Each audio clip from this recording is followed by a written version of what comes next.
귀중한 관계를 잃고 느끼는 슬픔을 다른 이들의 충고에 따라 억누르지 마세요.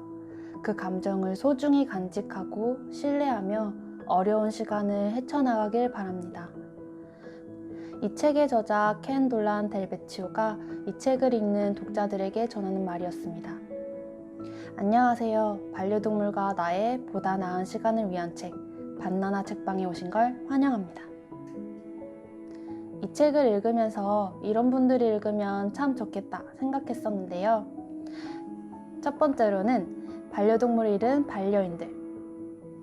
한 장 한 장 읽어가며 실제 사례들에 공감하고 저자가 알려주는 방법의 순서대로 따라가다 보면 나도 모르게 스스로를 다독이고 있는 자신을 발견할 수 있을 겁니다. 두 번째, 이 책의 가장 큰 장점이라고 생각이 든 부분인데요. 반려인이 아니지만 주변에 사랑하는 사람이 반려동물을 잃어 힘든 시간을 보내고 있다면 이 책을 통해 그 힘듦을 이해하고 진심이 전해지는 위로를 전할 수 있을 것 같습니다. 특히 어린 자녀와 함께 기른 반려동물이 죽음을 맞이했을 때 어린 자녀에게 이 슬픔을 어떻게 잘 전달하고 같이 극복하면서 성장할 수 있도록 도와줄 수 있는지에 대한 고민이 있다면 이 얇은 책이 나름 자세한 도움을 줄 수 있을 것 같습니다. 상심은 시간이 걸린다. 그리고 다양한 상심의 방식은 정상입니다. 미국인들이 사랑하는 이와 사별 후 슬픈 감정을 3주 또는 더 길게 계속해서 표현하는 사람들을 뭔가 잘못된 사람들이라고 생각한다는 연구 결과가 있습니다. 그 연구는 많은 이들이 상심과 상실에 대해 얼마나 잘못 알고 있는지를 보여주는 것 같습니다. 우리들 대부분은 이 불가피한 삶의 한 단면을 다루는 데 있어 무방비한 상태에 있습니다. 상심은 여전히 최선을 다했는지 의문을 품게 하고 자책하게 합니다. 왜 아픈 걸 몰랐을까? 그렇게 오랫동안 집을 떠나 있는 게 아니었는데. 그 수의사 말만 듣고 그 진단만 믿고 있는 게 아니라 좀 더 다른 전문가에게 맡겼더라면 살 수 있었을지도 몰라. 반려동물의 죽음 당시 상황이 어떠했던 간에 인간은 한계가 있는 존재라는 사실을 스스로에게 상기시킬 필요가 있습니다. 우리가 미래를 예언할 수도 운명의 일격을 모두 방어할 수도 없을 뿐더러 우리는 모두 정기적으로 실수를 범하는 작은 존재라는 것이죠. 반려동물의 죽음은 대부분 우리가 잘못 보살피고 수의사가 책임을 다하지 못하고 혹은 무언가 끔찍하게 잘못되어서 발생한 게 아닙니다. 죽음은 모든 생명들이 결국 그러하듯 그저 끝을 맞이하는 걸 의미합니다. 우리의 반려동물들, 그리고 이 생성을 살아가고 있는 모든 생명은 지금 우리가 분명히 숨을 쉬고 있는 것처럼 마지막엔 반드시 죽음을 맞이합니다. 이처럼 강조하는 건 마음을 상하게 하려는 의도가 아니라 정반대의 의도예요. 죽음을 삶의 정상적이고 필연적인 특성으로 인식할수록 삶의 마지막을 잘 대비할 수 있고 사랑하는 이의 죽음 이후 스스로를 잘 치유해 나갈 수 있으며 다른 사람을 치유하는 데도 도움이 될 수 있습니다.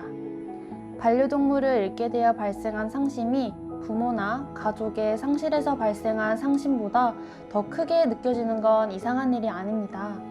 우리는 반려동물을 목욕시키고 손발톱 자르고 빗질을 해주죠. 가장 사적인 부분을 시키기도 하죠. 발에서 배설물을 떼어내거나 가장 지저분한 곳들을 청소해줍니다.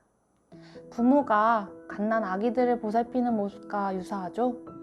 우리들 대다수가 이런 시간을 통해 그들을 마음 가까이 느끼게 됩니다. 반려동물과의 이런 놀랄만한 정서적, 신체적 칭교는 드문 수준의 친밀함을 발생시키는데 이를 통해 반려동물과의 관계에서는 사람들과의 관계에서는 거의 불가능한 수준의 신뢰가 생깁니다. 우리는 부모나 형제, 가족들을 많이 사랑합니다. 하지만 그들과 일정한 거리를 두고 살거나 생활하기도 하고 전화통화로 안부를 대신하죠. 주기적인 방문으로 그 관계를 대신하기도 합니다. 그들을 상실하는 것, 헤아릴 수 없이 중요한 누군가를 잃는 것이죠. 하지만 일반적으로 그들의 죽음이 가정이나 일상을 변화시키지는 않습니다. 우리가 매일 이야기하고 만지는 상대를 잃은 건 아니니까요. 또 삶의 큰 격동기에 반려동물이 함께했다면 그 죽음으로 인한 상심은 놀라울 정도로 강력합니다. 반려동물을 잃어버린 일은 함께 견뎌낸 모든 아픔을 강력하게 불러일으키기도 하기 때문이죠. 중요한 것은 이 책 어디에서도 여러분이 사랑하는 이나 소중한 가족을 반려동물보다 덜 사랑했다고 말씀드리지 않습니다. 대신 반려동물과 보호자 간에 특별한 유대가 존재한다는 점, 인간의 삶에서 반려동물의 죽음이 한 시기를 끝내는 걸 의미할 수도 있다는 것, 그것을 말합니다. 어떻게 저런 말을 할 수 있을까? 그냥 다른 거 하나 사? 우리는 동물들을 물건으로 취급하고 정서적 고통을 피해야 한다고 가르치는 세상에 살고 있습니다. 이 불운한 환경이 많은 사람들을 둔감하게 만듭니다. 함부로 말을 건네는 사람들이 어떤 부정적인 의도를 지니고 그리하는 건 아닙니다. 대부분 안위를 진심으로 생각해서 하는 말일 거예요. 다만 그 친절에서 비롯된 말이 오히려 오해를 불러일으키기도 합니다. 많은 사람들이 반려동물을 잃고 마음을 아파하는 일을 돕고 싶어 합니다. 하지만 대부분이 제대로 된 방법을 모르죠. 이들을 위한 몇 가지 팁이 소개되어 있으니 그런 팁들은 책에서 확인하세요. 상처되는 말 속에 악의가 들어있다고 받아들이기 전에 도움이 되는 말을 어떻게 해야 하는지 몰라서 그랬다고 생각해 보세요. 그럼에도 이어지는 무례함에는 그 이야기는 잘 생각해 볼게요. 나중에 이야기해요. 로 마무리하는 건 어떨까요? 우리는 계속된 무례한 행동으로부터 상처받지 않도록 스스로를 보호할 권리가 있습니다. 죽음을 인정하고 받아들일 때 우리는 존엄하며 품위 있는 죽음을 준비할 수 있을 뿐 아니라 삶이 한정되어 있고 이 한정된 삶을 어떻게 살아야 할지 진지하게 고민할 수 있습니다.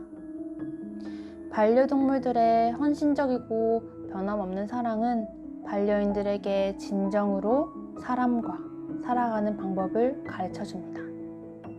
지금까지 다음 목차들 중 일부를 발췌한 내용이었습니다.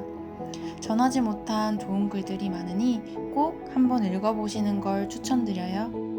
유난히 다름을 인정하고 다른 사람의 감정에 공감하는 것에 서툰 우리 사회에서 서로 좀 더 이해해보는 것, 우리에게 새로운 세계를 선물해준 소중한 나의 반려동물의 마지막을 함께 준비하면서 더욱 소중한 시간을 만들어 가보는 것, 이 책을 통해 보는 건 어떨까요?